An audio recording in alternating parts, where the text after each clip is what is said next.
time struggled to heal. This narrative revisits the harrowing events of that tragic night, explores the painstaking investigation that spanned decades, and highlights the relentless pursuit of justice that ultimately brought closure to a case long cloaked in darkness. The Shattered Piece. Aurora, Colorado, January 15, 1984. The winter night had settled over the Bennett household with a serene calm, a stark contrast to the chaos that was about to unfold.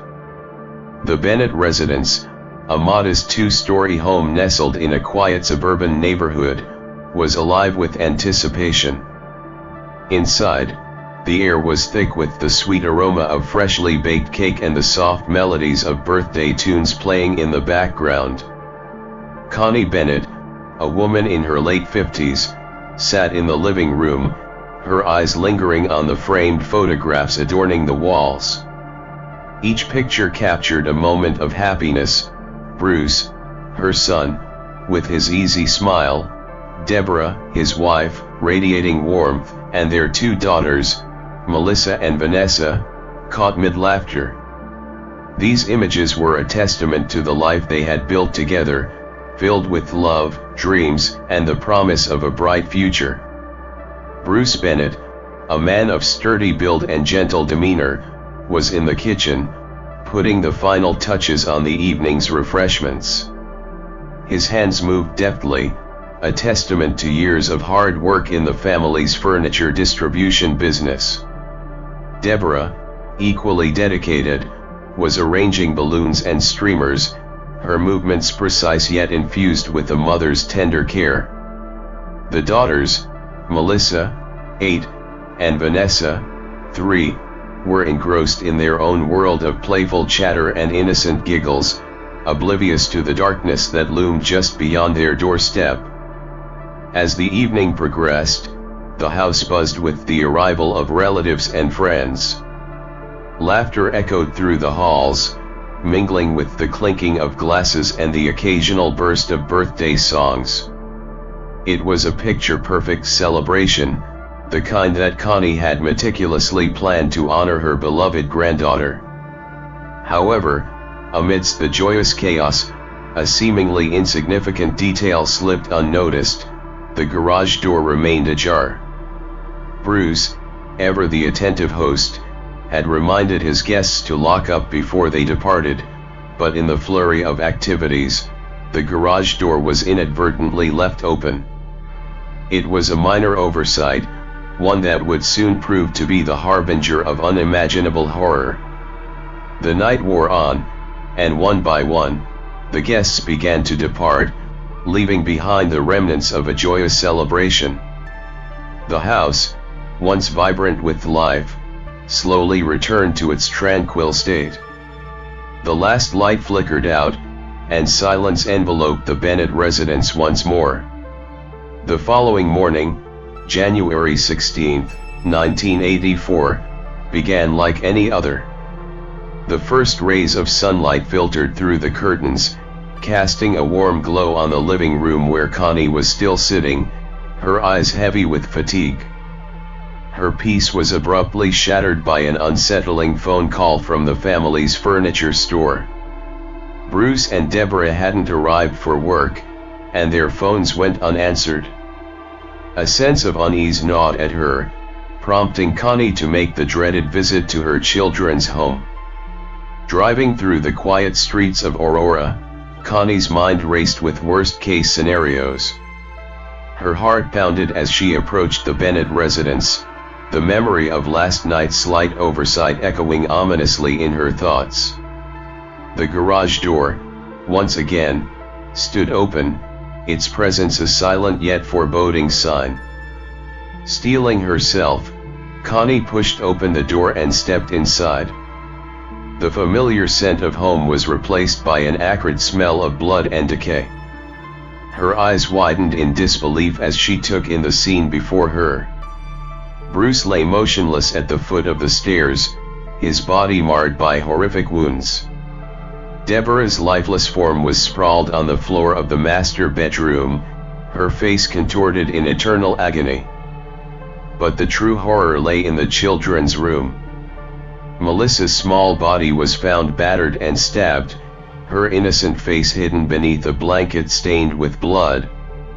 Vanessa, barely 3 years old, clung to life, her tiny frame battered and broken, a stark reminder of the brutality that had descended upon their once peaceful home. Connie's screams pierced the stillness as she rushed to call for help, her cries echoing down the empty streets. Neighbors quickly gathered, their faces etched with shock and fear, as emergency responders arrived to secure the gruesome scene. The neighborhood, once a sanctuary of safety, was now a tableau of terror and despair. Shadows over Aurora. In the weeks following the Bennett Family Massacre, Aurora found itself gripped by an unprecedented wave of fear and uncertainty. The brutal nature of the crime, coupled with the mysterious lack of leads, left the community on edge. As days turned into weeks, other families began to report similar attacks, each bearing the unmistakable signature of the Bennett case. On January 4, 1984, just days before the Bennett massacre, a young couple, James and Kimberly Thompson, were attacked in their Aurora home. James, an aspiring musician, had been recording music for a friend, while Kimberly was preparing dinner.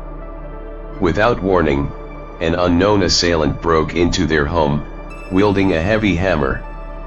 Kimberly was struck in the head, her scream echoing through the house, prompting James to rush to her aid.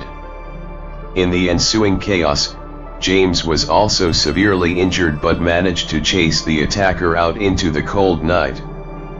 The attack on the Thompsons bore eerie similarities to the Bennett massacre. The methodical use of a hammer, the entry through an open garage door, and the lack of a clear motive suggested a pattern that was deeply unsettling. Yet, despite these commonalities, the police struggled to find a connection, hampered by the limitations of forensic technology at the time. Patricia Smith, a 50-year-old interior decorator who had recently relocated to Aurora from Nebraska, became the next victim. On January 10, 1984, Patricia returned home after a day of helping her daughter settle into her new surroundings. She had spent the afternoon at the park with her grandchildren before heading back home to work. Upon arriving, she encountered an intruder in her living room, leading to a savage attack that left her lifeless.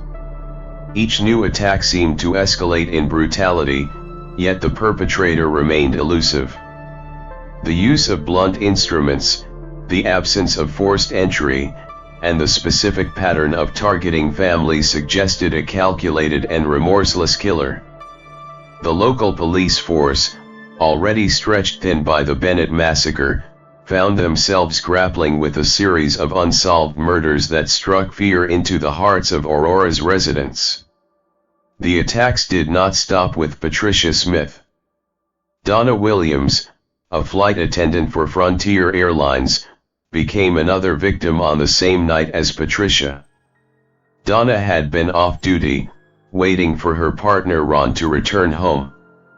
After spending the evening performing routine tasks like picking up groceries and handling mail, Donna was assaulted outside her car by the same brutal attacker wielding a hammer.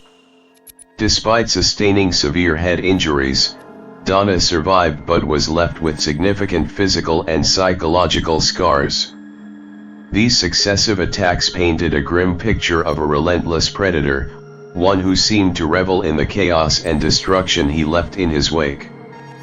The community's sense of security was shattered, and the once peaceful streets of Aurora became a battleground of fear and suspicion. The police, overwhelmed by the growing number of similar cases, struggled to keep up with the investigative demands.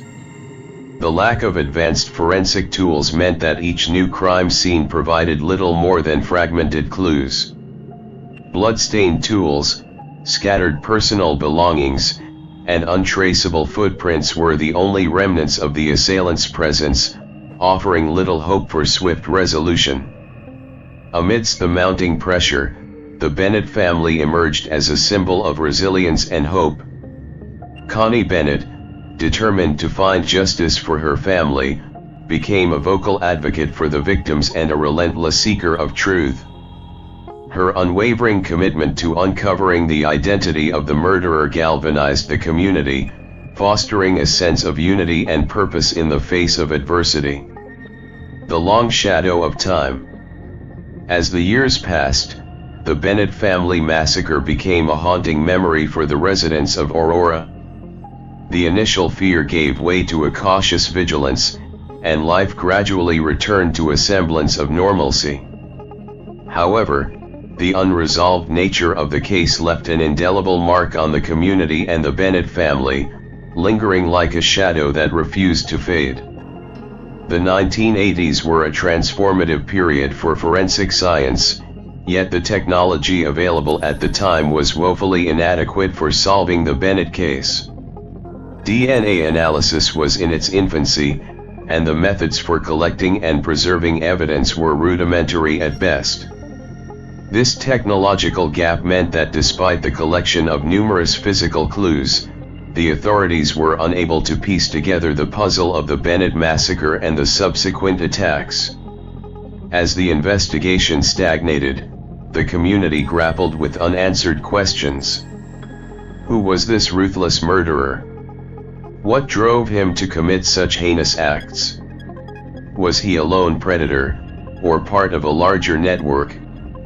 The lack of answers fostered an environment of mistrust and paranoia, with residents becoming increasingly cautious and protective of their own safety.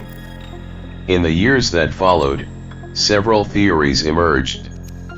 Some speculated that the killer was a disgruntled employee from the Bennett family's furniture distribution business, harboring resentment and seeking revenge.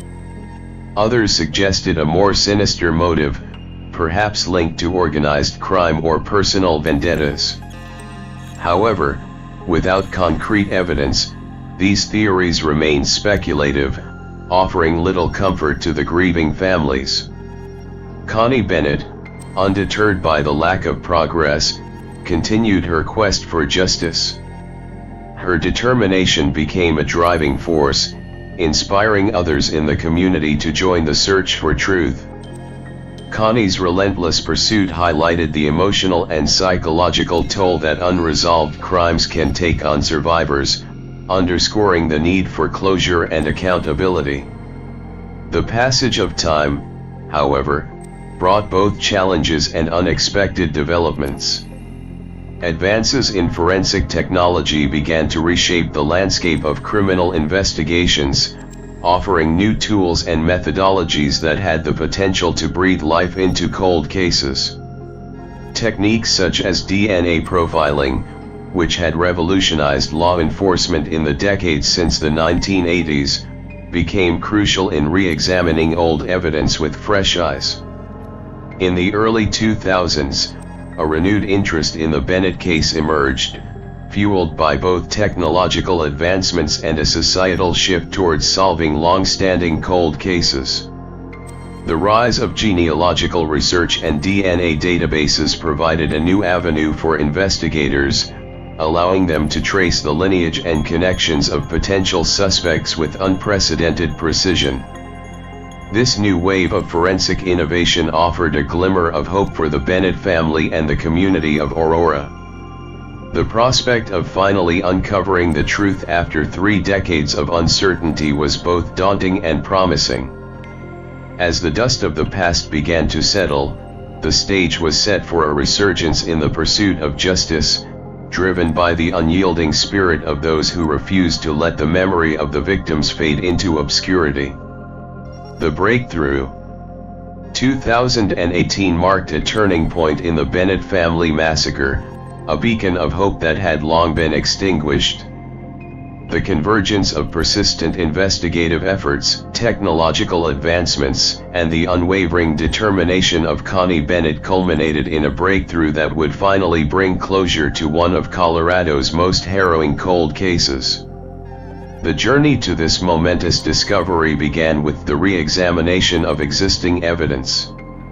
Old blood samples, fibers, and other physical remnants collected from the crime scenes were revisited using state-of-the-art DNA analysis techniques that had only become available decades earlier. The refinement of DNA profiling allowed forensic experts to extract and analyze genetic material with a level of precision that was previously unattainable. During this meticulous process, a significant match emerged, linking the DNA evidence from the Bennett massacre to an individual named Alex Young. Born on August 14, 1960, in North Carolina, Alex Young had a troubled past marked by numerous brushes with the law. His criminal record included theft, burglary, and violent offenses, painting the picture of a man with a propensity for violence and a history of evading law enforcement. Further investigation revealed that Alex had moved to Denver, Colorado, around 1983, placing him in the vicinity of the Bennett family just a year before the massacre. This temporal and geographical proximity heightened the credibility of the DNA match, suggesting a potential link between Alex and the crimes that had once seemed insurmountable to solve. The collaboration between Colorado police and genealogical experts proved instrumental in this breakthrough. By delving into public and private DNA databases, they were able to trace Alex's lineage and connections, narrowing down the pool of potential suspects. This method, known as genetic genealogy, had recently gained prominence for its effectiveness in solving cold cases, leveraging the power of familial connections to identify individuals who might otherwise remain hidden. As the investigation unfolded, more pieces of the puzzle began to fall into place. Records indicated that Alex had a history of violent behavior and had previously evaded capture through cunning and resourcefulness. His movements during the early 1980s aligned suspiciously with the timeline of the Bennett massacre and the subsequent attacks, solidifying his position as the primary suspect. Armed with this compelling evidence, law enforcement agencies took decisive action to apprehend Alex Young. Despite his attempts to evade capture, the combined efforts of Colorado and Nevada authorities culminated in his arrest, bringing an end to years of uncertainty and fear that had plagued the Aurora community. The chase and capture. The apprehension of Alex Young was the culmination of years of relentless investigation and technological advancement. His capture was not merely the result of the latest forensic breakthroughs but also a testament to the enduring spirit of those who sought justice for the Bennett family and other victims. Following the DNA match, a manhunt ensued. Alex Young, aware of the tightening net around him, attempted to flee, moving from state to state in a desperate bid to avoid capture. His attempts to remain under the radar only highlighted the effectiveness of the renewed investigative efforts and the sophistication of modern tracking techniques. On January 27, 1984, shortly after the initial attacks, Alex had been involved in another violent incident in Kingman, Arizona, where he assaulted Roy Williams with a granite rock. This act of brutality further cemented his profile as a dangerous individual, capable of extreme violence. Roy survived with severe injuries, providing a partial description of his attacker that matched the patterns observed in the Bennett case. Despite his efforts to escape, Alex's criminal history eventually caught up with him. In early August 1984, while being transported for a court hearing in Utah, he made a daring escape.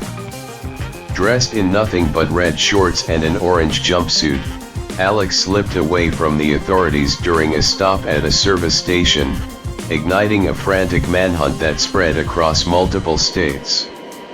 The chase intensified when, just days later, Nancy and Chris Berry reported a similar attack at their home. Alex had broken into their garage, wielding an axe handle, and assaulted them with the same brutal efficiency seen in previous crimes. The lack of a solid fingerprint left at the scene made the investigation even more challenging, but the pattern of attacks unmistakably pointed back to the same assailant. For 4 days, Aurora and surrounding areas were gripped by fear as authorities pursued the fugitive. Alex's desperation to avoid capture led him to make mistakes that ultimately sealed his fate. Weak and dehydrated, he was finally apprehended at a phone booth while attempting to call his brother for help. Exhausted and cornered, Alex had no choice but to surrender, bringing an end to his reign of terror. The trial of a lifetime. Alex Ying's arrest marked the beginning of a long and arduous legal battle that would stretch over several years. The case against him was built on a foundation of incontrovertible DNA evidence and a pattern of violent behavior that left little room for doubt.